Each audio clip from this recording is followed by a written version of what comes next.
They call it the Silent Minaret, and this is how the curse began. Part 1. The Forgotten Call. This horror tale is inspired by North African folklore and urban legends. North Africa, particularly the Maghreb region, is rich in folklore. Many tales are shared across countries and cultures, passed down through storytelling and oral tradition. Some common themes include trickster figures like the jinn or genies, magic, folklore, trickery, and shapeshifters. You know them best from the horror movie franchise. Well, there's actually a lot more to these creatures in lore. Jinn are elemental beings made of smokeless fire. They can possess humans, cause mischief, foretell the future, or even fall in love with mortals. Their nature is inherently dangerous, but you can keep them at bay with rituals, prayers, and protective practices. Some famous examples of genie in world lore include the great lord of the genie, Solomon, King Solomon, also known as Suleiman in Islamic tradition. He is revered as a powerful ruler who gained supernatural abilities through his wisdom and piety. There are also tales of other prominent figures in history like Alexander the Great encountering jinn during their adventures. There are also more modern tales such as the 2001 British horror film Ghosts of Girlfriends Past, where the main character accidentally summons a genie in there as the Egyptian myth of Ra, who was gathering lotus flowers when she was snatched up by an eagle. No, not that one. This eagle was no magical bird of prey, but rather a genie who wanted to marry her. Other popular tales involve mischievous tricks, like the trickster genie in the form of a cat who leads travelers astray, or genie disguised as human, causing trouble through deception. There are even stories about genie granting wishes, but often with a twist, highlighting their unpredictable and sometimes malevolent nature. These stories teach important lessons about respect for the unknown, consequences of actions, and the importance of staying true to one's beliefs. Now let's get back to our terrifying tale. In the city of Tlemcen, nestled in the highlands not far from the Moroccan border, the wind whispers secrets through alleyways of blue tiles, arched stone passages, and abandoned zig. But one story has outlived generations, told only in hushed tones beneath olive trees and behind closed doors. They call it the Silent Minaret, and this is how the curse began. Part 2.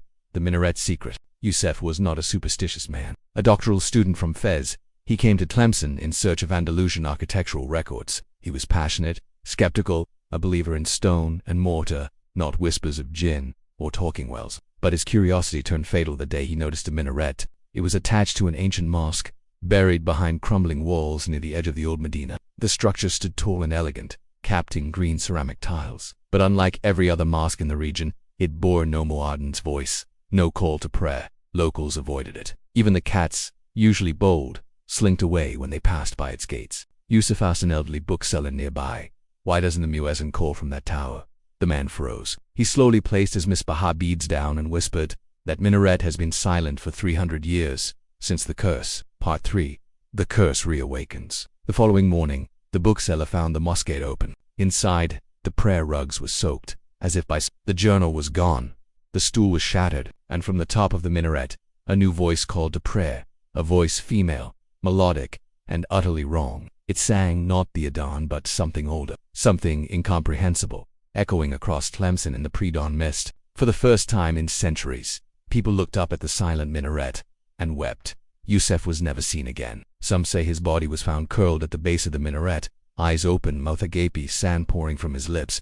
Others say he still lives, but blind, his ears bleeding, whispering that song to anyone who comes too close. The mosque is sealed now. The bookseller has vanished, and every few weeks before dawn, the weeping song returns, drawing stray cats, lost souls, and the occasional traveler who doesn't believe in stories. If you enjoyed this tale and want more terrifying stories, subscribe to the channel and stay tuned for more. You can also check out some of my other videos which have also been inspired by folklore. So if you ever find yourself in Tlemcen and hear a voice calling not to prayer but to something deeper, do not answer, do not echo it, and never climb the silent minaret. Thank you so much for watching. Also, huge shout out to all of our supporters whose names you can see on screen right now. If you would like to support the channel and be notified of new releases, consider supporting us through donations. Links to our support page can be found in the description below. Stay safe and happy haunting.